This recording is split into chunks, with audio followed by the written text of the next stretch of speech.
প্রিয় দর্শক, জুনের 17 তারিখে উদযাপিত হতে যাচ্ছে ঈদুল আজহা এবং আজহাকে সামনে রেখে আড়াইহাজার উপজেলার বিভিন্ন এলাকায় ছোট বড় অসংখ্য খামারি আছে যারা স্থানীয় যে অস্থায়ী কুরবানির পশুর হাটগুলো আছে সেই হাটে তারা তাদের যে দীর্ঘদিনের লালিত স্বপ্নগুলোকে উঠাবেন এবং এই স্বপ্নগুলো বিক্রি করে তারা তাদের যে স্বপ্ন পূরণের যে বিষয়টি সেটি তারা কাঙ্ক্ষিত স্বপ্ন পূরণ করবেন। অর্থাৎ এই আমি যেই বাড়িতে দাঁড়িয়ে আছি বিল্লাল হোসেন ভাই, আমরা গত ঈদুল আজহায়ও কিন্তু আমরা এই বিল্লাল হোসেন ভাইয়ের দুটি কুরবানির পশু ছিল, এর মধ্যে একটি বিক্রি হয়েছে আরেকটি রয়ে গেছে। তো আজকেও আমরা এসেছি এই বিল্লাল হোসেন ভাইয়ের যে পশুটি কি অবস্থা। প্রিয় দর্শক, আমি যেমনটি বলছিলাম যে ঈদুল আজহাকে সামনে রেখে এমন বিল্লাল হোসেন ভাইদের মতো অসংখ্য ছোট বড় খামারি কিন্তু এবছর স্থানীয় কুরবানির পশুর হাটে তারা তাদের লালিত স্বপ্নগুলোকে উঠাবেন এবং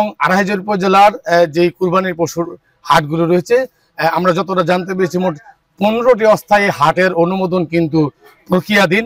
তো 10 জুন থেকে এই হাটগুলো কিন্তু জমতে শুরু করবে। তো আমরা এসেছি আজকে বিল্লাল হোসেন ভাইয়ের বাড়িতে। আপনারা দেখছেন যে একটি কুরবানির পশু তিনি এটা এবছর লালন পালন করেছেন।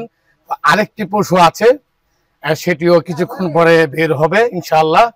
তো বিল্লাল হোসেন ভাই আসলে অনেক পরিশ্রমী একজন খামারি। দর্শক, আমরা প্রতি বছরই এমন ছোট ছোট যারা আমাদের আড়াইহাজার উপজেলার খামারি আছেন তাদের পাশে আমরা এইভাবে দাঁড়াই।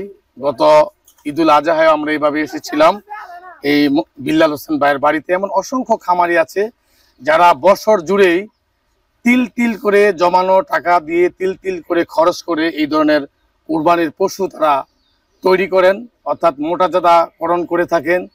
এই টাকাগুলো তারা যখন একসাথে হাতে পেয়ে যান তখন কিন্তু তাদের যেই বিভিন্ন কাজ থাকে অর্থাৎ সাংসারিক কাজে তারা অনেকেই আমরা দেখেছি যে এই টাকা দিয়ে অনেকে তাদের সন্তানদেরকে লেখাপড়া করান, অনেকে তাদের মেয়ে বিয়ে দেন, অনেকে তাদের ছেলেদেরকে বিদেশ পাঠান।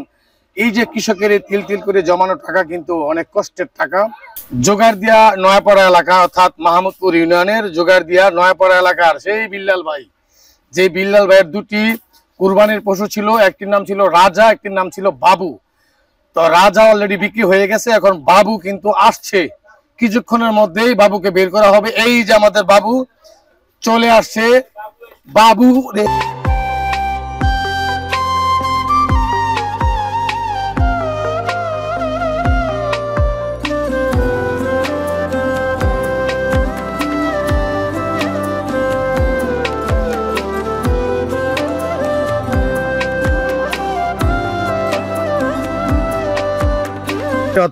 আলহামদুলিল্লাহ ভালো আছেন তো না?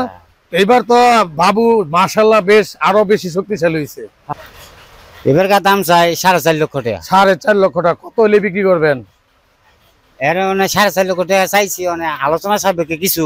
তারপরে আমাদের যারা দর্শক আছে যারা কুরবানি করবে, ভালো কুরবানি করতে চায়, আপনার গরু তো ভাই পছন্দ হওয়ার মতো, যে কোনো মানুষ দেখলে অর্থাৎ যারা বড় কুরবানি করে তারা দেখলে এটা পছন্দ করবে। এখন দামটা একবার আমরা ছেড়ে ছুড়ে বলে দেন যে আমি এত টাকা হইলে বাড়ি থেকে গরুটা বিক্রি করব, আর হাটে গেলে তো হাটের ভাও, তাই না? একে ছেড়ে ছুড়ে বলে দেন। ঠিক আছে, আমি 4 লক্ষ টাকা হলে বিক্রি করবো। 4 লক্ষ টাকা হইলে ছেড়ে দিবেন, আপনার কোনো আপত্তি থাকবে না? আপত্তি থাকবে। আচ্ছা, ওজনে যদি আমরা পরিমাপ করি তাহলে কেমন হবে? ওজনের পরিমাপ এর মধ্যে 11 মণ শুধু গোস্ত আছে। মানে আপনি এটা পরিমাপ করছেন কিভাবে? পরিমাপ করছি আমি কষাই দেখাইছিলাম, কষাই দেখাইছেন মধ্যে কতটুকু আছে। আচ্ছা আচ্ছা, কষাই বলে গেছে যে 11 মণ। 11 মণ 11 মণ হবে ইনশাআল্লাহ। ইনশাআল্লাহ। অর্থাৎ আমরা যদি 10 মণ ধরি, 1 মণ নয় আরো বাদ দিলাম, 10 মণ ধরলে আপনার 4 লক্ষ টাকা বিক্রি করার আগ্রহ ইচ্ছা আছে না? তো ইনশাআল্লাহ আপনার ঠিকানাটা বলে দেন। আমার ঠিকানা হইছে 2500 নারায়ণগঞ্জ, 2500 নয়াপাড়া গ্রাম। বিল্লাল হোসেন ভাই। তো প্রিয় দর্শক, বিল্লাল হোসেন ভাই এই গরুটির দাম সর্বশেষ যেটি চাইলেন সেটি হলো 4 লক্ষ টাকা। অর্থাৎ 4 লক্ষ টাকা হলে তিনি তার এই কোরবানির পশুটি বিক্রি করে দিবেন। তবে বাজারে অর্থাৎ হাটে, কুরবানির পশুর হাটে গেলে কিন্তু আরেকটি বিষয়, সেটি হাটের দাম হাটে, কিন্তু এই বাড়ি থেকে যদি কেউ কুরবানির পশুটি কিনতে চান, নিতে চান, তাহলে 4 লক্ষ টাকায় নিতে পারবেন ইনশাআল্লাহ। আরেকটি বিষয়, আমরা গরুটি আপনাদেরকে একটু ভালো করে দেখাই। গরুটি কিন্তু মাশাআল্লাহ খুব হৃষ্টপুষ্ট, অনেক সুন্দর, কোথাও কোনো স্পট নাই। দেখেন কত সুন্দর করে তিনি গরুটা আপন সন্তানের মতো কিন্তু তিনি লালন পালন করেছেন। গত বছর তার রাজা নামে একটি পশু ছিল, সেটি বিক্রি হয়ে গেছে। এই বাবু কিন্তু রয়ে গেছে, অর্থাৎ কৃষক দাম না পেলে তো আর বিক্রি করবে না। একটি বছর কিন্তু তাকে আবারও দ্বিগুণ খরচ করতে হয়েছে। তো যারা আছেন ভালো, অনেক ভালো ভালো কুরবানি করেন অনেকেই, ইনশাল্লাহ আমরা আশা করব আড়াইহাজার সময়ের এই প্রতিবেদনের মাধ্যমে আমাদের এই বিল্লাল ভাই, যিনি অনেক কষ্ট করে এই গরুটি লালন পালন করেছেন সন্তানের মতো, তিল তিল করে গরুটি যাতে এবার বিক্রি হয়ে যায়, যাতে আমাদের এই খামারি ভাই যাতে আবারও আগামী বছরের জন্য গরুর তৈরি করতে পারেন, মোটাতাজা করতে পারেন, সুন্দর সুন্দর গরু যাতে এভাবে হয়। কারণ আমরা যারা গরু কুরবানি দেই, এখানে কিন্তু টাকার বিষয় না, আল্লাহর রাজি খুশি করার জন্য আমরা কুরবানি দেই। তো ইনশাআল্লাহ অনেক ধনবান, অনেক ভালো মানুষ আছেন। আমাদের এই প্রতিবেদনটি দেখে আপনারা আমাদের এই বিল্লাল ভাইয়ের সাথে যোগাযোগ করবেন, তার বাড়ি থেকে আমাদের এই কুরবানির পশুটি নিয়ে যাবেন। তাহলে আমাদের বিল্লাল ভাইদের যে কষ্ট, সেই কষ্ট কিন্তু আর থাকবে না। তো বিল্লাল ভাই, গরুটা পালতে তো আপনার এবার অনেক কষ্ট করতে হয়েছে, ডাবল খরচ, সবকিছু ডাবল খরচ হয়েছে। আমরা আশা করি ভাই আপনার গরুটা বিক্রি হয়ে যাক। আমরা দোয়া করি যাতে আগামীতে আবারও এরকম রাজা, বাবু, সম্রাট, বাদশাহ আপনারা যাতে লালন পালন করতে পারেন। আপনাকে ধন্যবাদ। আমরা দোয়া করি আপনার গরুটা যাতে বিক্রি হয়ে যায় ইনশাল্লাহ। এখন তো আমরা আমার আরেকটা কথা, এটার সাথে আরেকটা গরু আছে, এটা তো দেখছেন। এই তো আমরা কথা বলবো, এটা দেখবো। দুইটা যে একসাথে নেয়, হ্যাঁ, তার জন্য ডিসকাউন্ট আছে। ডিসকাউন্ট কেমন ডিসকাউন্ট দিবেন? ডিসকাউন্ট হইলো এই দুইটা একবারে 5,60,000 টাকা হইলে দুইটা আলহামদুলিল্লাহ, অনেক সুন্দর দাম বলছেন আপনি। আমি বেচে দিব। আমার এত টাকা থাকলে আমি নিয়ে দিতাম। যে দুইটা 5,60,000 টাকা দিব, পছন্দের মতো আমি তারে দিয়ে দিব। যদি এটা কোনো টাকাই নেই, সমস্যাটা কি জানেননি, বড় বড় এগ্রো ফার্ম গুলো যারা আছে, হাও কাছে বড় মানুষ কুরবানি করার জন্য 4 লক্ষ টাকার গরু 7 লক্ষ টাকা তারা নিয়ে যায়। কিন্তু আমরা যে প্রান্তিক কামার গুলো আছি, এগুলো আমরা 4 লক্ষ টাকার গরু 3 লক্ষ টাকা বিক্রি করতে পারি না। এই জন্য আস্তে আস্তে এই জন্য আস্তে আস্তে প্রান্তিক খামার গুলো ধ্বংস হয়ে যাচ্ছে, উঠে। আমিও গরু যদি এবছর আমি বিক্রি করি, পুঁজিটা না ওঠে, তাহলে তো আর গরু পাইলে লাভ, গরু আর ফালবো না, কষ্ট নিয়ে চলে যাবে। আমার গরু পালা এই বছর শেষ, গত বছর হিসাবে দুইটা গরু তো আপনি, এটাও তো 5 লক্ষ টাকার মাল। যদি দুইটা গরু চাইলেন 5,60,000 টাকা, 5,60,000 টাকা আমার দিয়ে দিব। আমি দুইটা গরু খুশি, আমি মানে পুঁজিটা উঠলি হয়, আমার পুঁজিটা উঠলি। এই সুন্দর কথা বলছেন। আমি আমার দর্শকদের উদ্দেশ্যে আবারও বলি, প্রিয় দর্শক, দেখেন আমাদের এই বিল্লাল ভাই, আসলে আমাদের যারা এই প্রান্তিক পর্যায়ে যারা খামারি আছেন, তারা কিন্তু এই যে আমি কথাটা বলেছি যে তিল তিল করে খেয়ে না খেয়ে কিন্তু তারা এমন পশুগুলো কিন্তু নিজের সন্তানের মতো কিন্তু তারা লালন পালন করে থাকে। যখনই তারা হাটে নেয়, কাঙ্ক্ষিত মূল্যটা যখন তারা না পায়, তখন কিন্তু তাদের মনের মধ্যে খুবই কষ্ট লাগে।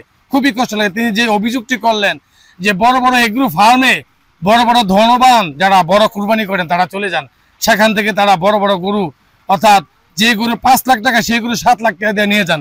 অথচ আমাদের বিল্লাল ভাইদের মতো কত সুন্দর গরু এখান থেকে নিলে কিন্তু আমরা একটা সওয়াব পাবো, যে আমাদের বিল্লাল ভাই এত কষ্ট করে গরুটা লালন পালন করলো, তার পরিবারের সদস্যরা তাকিয়ে আছে যে বাবা বা তার স্ত্রী তাকায় আছে যে স্বামী গরুটি বিক্রি করবে, সন্তান তাকিয়ে আছে যে বাবা গরুটি বিক্রি করে সন্তানের জন্য পোশাক কিনবে, সন্তানের জন্য বই কিনবে, সন্তানকে বিয়ে দিবে, সন্তানকে বিদেশ পাঠাবে। কত স্বপ্ন এই গরুর মধ্যে, আপনারা জানেন প্রিয় দর্শক, অনেক স্বপ্ন, বুক ভরা স্বপ্ন নিয়ে কিন্তু তারা এই গরু লালন পালন করছে। আমরা যারা বড় কুরবানি করি, আপনাদের কাছে অনুরোধ থাকবে, বিল্লাল ভাইদের মতো প্রান্তিক পর্যায়ে যারা খামারি আছেন, তাদের কাছে আসে গরু কিনে নিয়ে যাবেন। তাহলে আমাদের যে প্রান্তিক পর্যায়ে খামারিরা আছেন, তারা টিকে থাকবে, বেঁচে থাকবে। তা না হলে যে বিল্লাল ভাই আক্ষেপ করে বললেন যে আগামীতে আর গরু তিনি মোটা তাজাকরণ করবেন না, কারণ গরু বিক্রি না করতে পারলে লস হলে তো দরকার নেই। এই ধরনের কষ্টের সবাই আপনারা জানেন। তো বিল্লাল ভাইয়ের কষ্ট লাগবে, আমরা এবছর সবাই বিল্লাল ভাইয়ের পাশে দাঁড়াবো।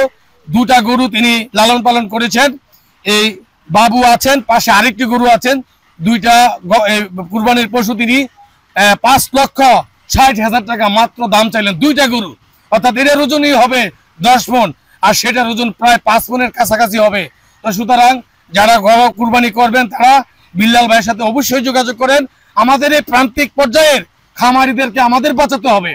আপনারা জানেন যে প্রতি বছর ঈদুল আজহাকে সামনে রেখে 2,500-এর সময় কিন্তু আমাদের এই বিল্লাল ভাইদের মতো যারা প্রান্তিক পর্যায়ে খামারি আছেন, তাদের পাশে কিন্তু আমরা দাঁড়াই। অনুরোধ থাকবে, আপনারাও দাঁড়াবেন প্রিয় দর্শক।